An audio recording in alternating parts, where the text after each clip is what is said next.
Hi, this is Carson Cunningham, and today we're going to be talking about gun control and the importance of the Second Amendment. Over the past 20 years, gun sales have exploded.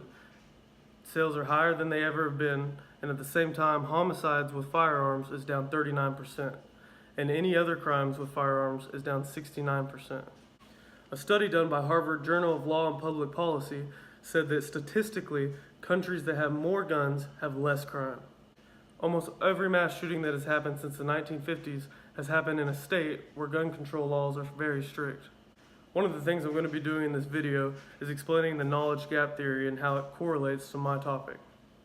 Just so that I avoid any fact errors, I'm going to read straight from the dictionary what knowledge gap theory is.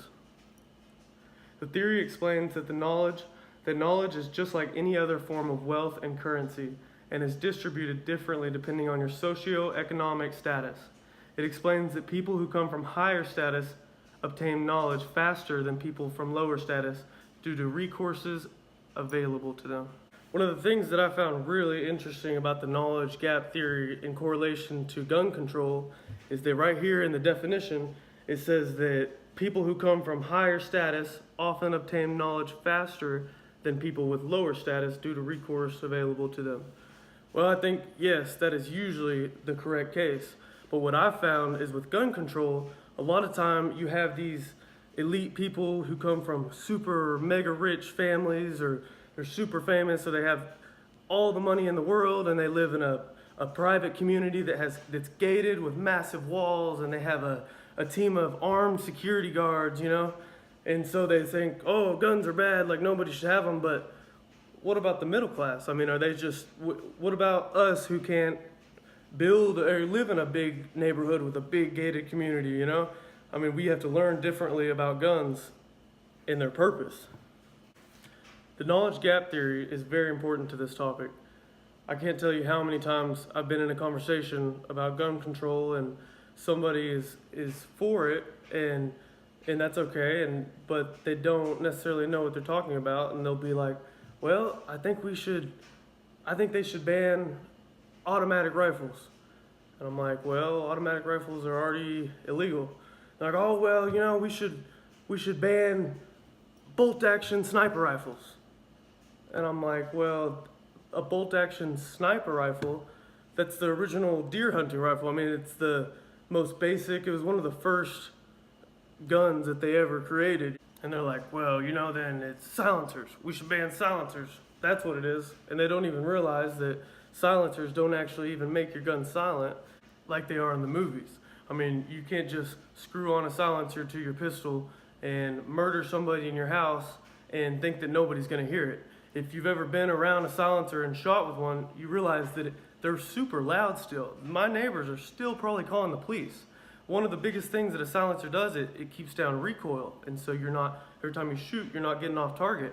A lot of it, doesn't even have to do with the sound. It's not just this silent, deadly, scary thing like people with no knowledge don't know.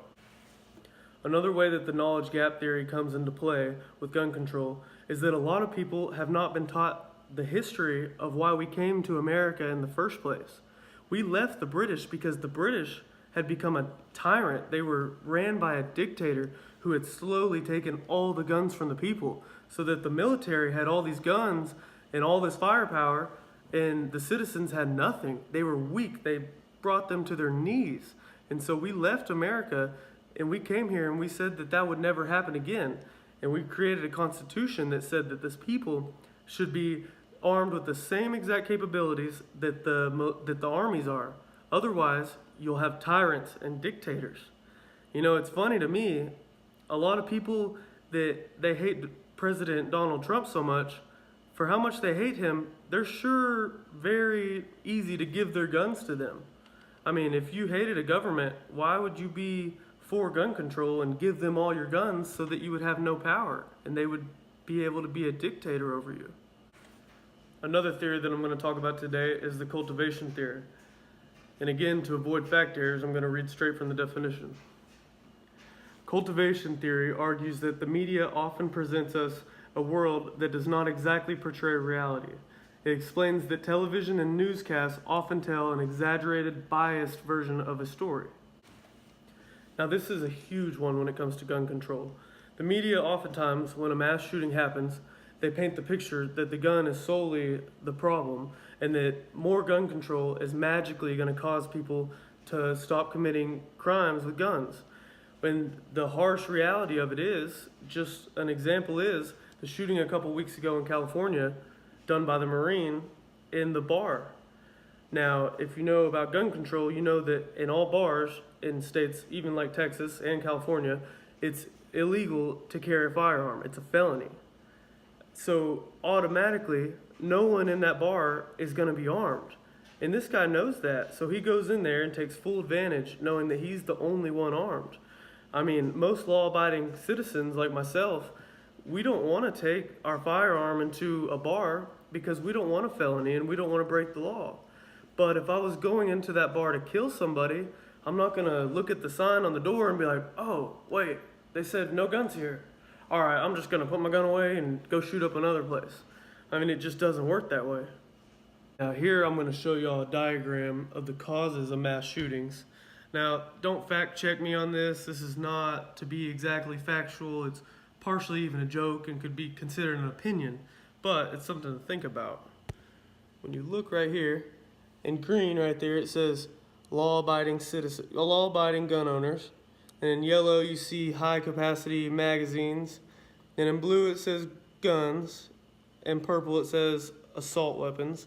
And then in red, it says disturbed individuals who disregard both the law and the value of human life. And the whole entire diagram is red. And that kind of sums up a lot of times what the issue is. It's a mental health issue. It's not a gun control issue. I mean, if you give me a pair of scissors, I can either cut my hair with it or I can gouge my eye out with it. Now, why I would gouge my eye out, I don't know. I can't explain that. It's a tool and people are going to use it one way or another. Now we're going to take a look at a chart that shows some of the biggest causes of death in the U.S. today. As you can see, the number one is tobacco at 529,000 people. The next is medical errors at almost 200,000 people. Unintentional injuries were one of the leading causes at 118,000 people. Alcohol abuse alone killed 107,400 people. Motor vehicle accidents in 1 year killed 34,485 people. Unintentional poisonings killed 31,758 people. Drug abuse killed 25,500 people. Unintentional falls killed 24,792 people. And non-firearm homicides killed 16,799 people. Firearm homicides killed only 11,493 people. And if we dig even further, we find that most of these firearm homicides were gang-related and were done by criminals who would not care about gun control if it was there in the first place. Thanks, guys. That's all I have today. And remember, history shows that law-abiding gun owners with information and skills stop mass shootings.